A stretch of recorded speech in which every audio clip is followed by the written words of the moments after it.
Hello મારા વડોદરાના મિત્રો, હું સાજિદ શેખ અલશેખ ફ્રેગ્રન્સમાંથી આજે તમારા માટે એક જ ફ્રેગ્રન્સમાંથી બી અલગ અલગ વેરિયન્ટ લઈને આવ્યો છું.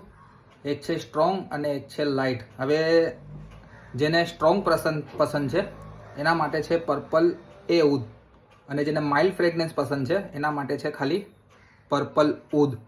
હવે એના નોટ્સની વાત કરીએ ફટાફટ. તો જે પર્પલ એ ઉદ છે એની અંદર તમને સ્વીટ, ઇન્સેન્સ અને ફ્લોરલ અરોમા મળવાના છે, જે એક બ્લેન્ડ અત્તર છે. અને પર્પલ ઉદ છે એની વાત કરીએ, એના નોટ્સની વાત કરીએ તો એની અંદર તમને વોટરમેલન, માઇલ્ડ અને ફ્લોરલ બેઝ નોટ મળવાના છે. આ બંને અત્તરમાંથી તમે તમારું પરફ્યુમ બી બનાવી શકો છો અને રોલોનમાં પણ લઈ શકો છો. તો આ અત્તર પરફ્યુમ લેવા માટે નીચે આપેલા નંબર પર તમે મને કોન્ટેક્ટ કરી શકો છો. મળીએ નેક્સ્ટ વિડીયોમાં. ત્યાં સુધી તમારા ભાઈની ઇન્સ્ટાગ્રામ આઈડી સાજિદ અલશેખ લાઇક કરો, શેર કરો, ફોલો કરો અને આ વિડીયોને તમારા ફ્રેન્ડ સર્કલમાં દબાવીને શેર કરો. મળીએ નેક્સ્ટ વિડીયોમાં. ત્યાં સુધી બધાને બાય.